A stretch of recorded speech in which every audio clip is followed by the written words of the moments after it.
Okay, testing out this countdown thing. I hope it worked right. I'll have to relook at it afterwards and make sure it all looked correct. But good morning, everybody.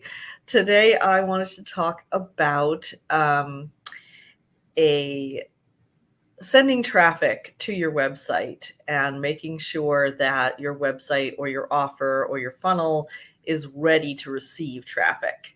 So I want to make sure that I'm defining some terms here because I know that not everybody is familiar with the marketing speak and marketing terms. So, um, your traffic is the ideal people that you're trying to bring to your website that you want to see your offers, that you want to eventually become customers.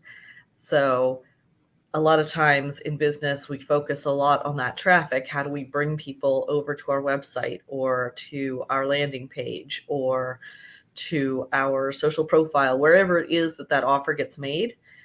But we don't spend enough time considering, is that landing space ready to receive those visitors? Are they going to understand what you're offering or what the next step is?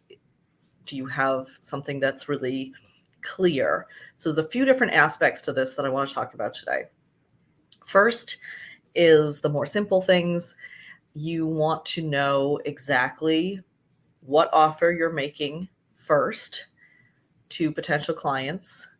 You want to know who your ideal client is very, very, very well, what their pain points are, exactly what they're looking for. And then you want to make sure that those two things are connected. So a good way to think about how to move people through a customer journey is to always think about what is the next step. So somebody who would be a great fit to work with you sees your Instagram. What do you want them to do next? Click over to your profile. Okay, so make that clear in your Instagram posts that they should come to your profile, that they should click the link in your bio. Where does that link go? Does that take them to a page that lines up with what they are expecting to see, with the person that you have presented yourself as on Instagram? Is it easy for them to find what they were expecting to find when they clicked that link in your bio, what you offered them, what you told them would be there? Once they find that, is it clear how to take the next step and the next step and the next step until they become your client? So follow along with that ideal customer journey of your imaginary perfect soulmate person and make sure that at each stage they aren't getting dropped, that they know where to go next to take the next step with you. So that's one aspect. But another aspect that doesn't get talked about enough is a lot of people think if they aren't getting a lot of signups or a lot of clients from their website, that the problem is they need more traffic. And that can be the case because not everybody who lands on your website is going to become your client. Not all of them will right away. Some of them may be later. So there's a percentage of people who we call it converting, who will take the step that you ask them to take when they get to your website. So that percentage might be 3%, might be 5%, maybe out of every 100 people that land on that website, 5 of them are going to take the next step forward with you, or 5 of them are going to sign up to become clients, right? So if you're only getting 25 people to see that website, you're probably not getting any clients from it. So you need to be getting at least 100 and then ramp it up, get 200 people to that website and then you get 10 clients. And that's how it should be. But how are you getting that traffic? Is it free? Are you paying for it? If you have a good offer, it can make sense to pay for traffic. So if you know that for every 100 people you get to that page, 5 of them are going to become customers and spend money with you, how much money does that bring in? And is it worth taking maybe half of that and putting it towards paid ads to get more people to that site? That's knowing that you have a good offer. That's knowing that your offer will convert when it hits the right people, and it's just a matter of getting more traffic. So do everything you can to get more traffic, and it's okay to pay for it because you will get a return on investment. But that is not always what the issue is. And so that is what I really wanted to bring up, because I've seen this with a couple of clients now. One of them has spent thousands on Facebook ads and it's not converting. And I was not at the time in a position to decide on the strategy. Like, that was already going on when I was brought in. But I believe in testing an offer organically before putting paid traffic behind it. So making sure that you can get a sale from a stranger on the internet using free methods before ramping that up with paid traffic like Facebook ads or Pinterest ads.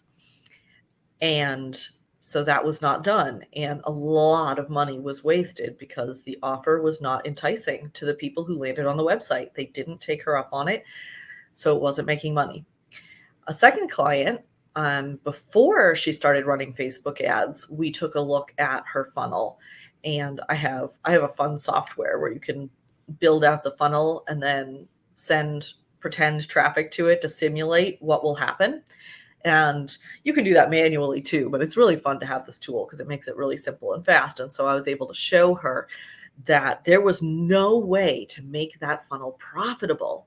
And this is the really surprising thing. So let me try to explain what was happening. She had a low ticket offer of $37. She had a high ticket offer of $97. Now, if you've been in the online marketing space for any amount of time, you will know that $97 is not high ticket. $97 is still a very low cost. And you need a higher ticket offer in order to make this work. It's got to cost more than that. So that's important to take into consideration in your pricing, because when I put together a funnel with $97 as the big high ticket offer, it could not become profitable. There was no way to run paid traffic to it that would pay for itself. And I tested that out with my simulator. So I said, what happens if we send 10 people, 100 people to this site? How many of them convert? Not many. So by the time you get to that offer, because first it's get to the website, and then it's, once you're on the website, sign up for the free opt-in freebie offer, Lead Magnet, which we spoke about last week or the week before maybe. Then once they do that, offer them the $37. Only a certain percentage of people are going to take that. Then once they have that, lead up to offering the $97 offer. Only a certain number of people are going to take that. And it goes, people fall off along the way, which is why it's referred to as a funnel. Where's my camera? Because it starts out with a lot of people and they get fewer and fewer as you go down until you get just the exact right people who are going to pay money for your offers. So by the time we got down to the final high ticket offer, the percentages were so low that we really couldn't make any sales on it. And I showed her this with, what if we did Facebook ads and we put $25 into Facebook ads? Absolutely not going to pay for itself. Okay, so is the problem, now this is the real key to what I'm trying to talk to you about today, is the problem low traffic, or is it that your landing page, your offer, your website is not optimized and is not going to be right for that traffic you're bringing it? That is the big question.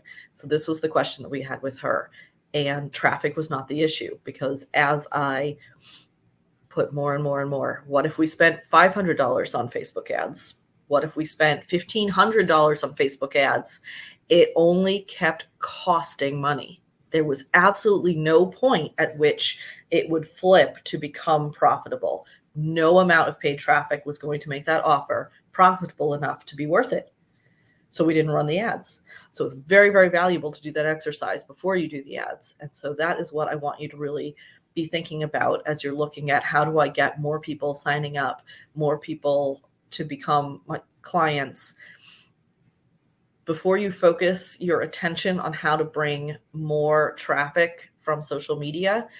Even organic traffic, it costs you in time, it costs you in energy. It may cost you, if you're using a VA, which I highly recommend, to create some of that content to help schedule it so that you are able to focus on coaching your clients instead of being in the weeds of creating all of the organic stuff. But that costs money.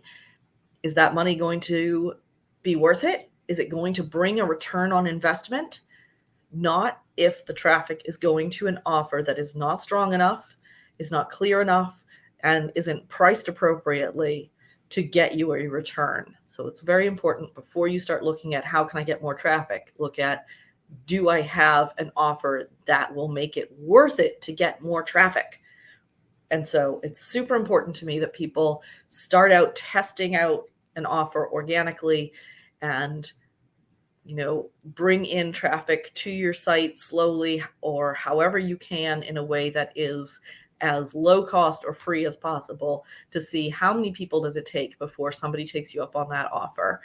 And then you can have the data and the information to be able to the cat's trying to escape, to be able to make a judgment call about, how am I going to get that traffic? Is it going to be worth it to pay for social media ads? So before you think, oh, my only issue is I need to get more people viewing my website, take a closer look at what the people who do view your website are doing, because sometimes more traffic is the answer and sometimes it isn't. So I hope that made sense. Let me know if you have any questions, because it's a tricky topic to talk about and explain clearly. So I would love to answer any questions that you have about it. And I will see you here next week. Thanks, everybody.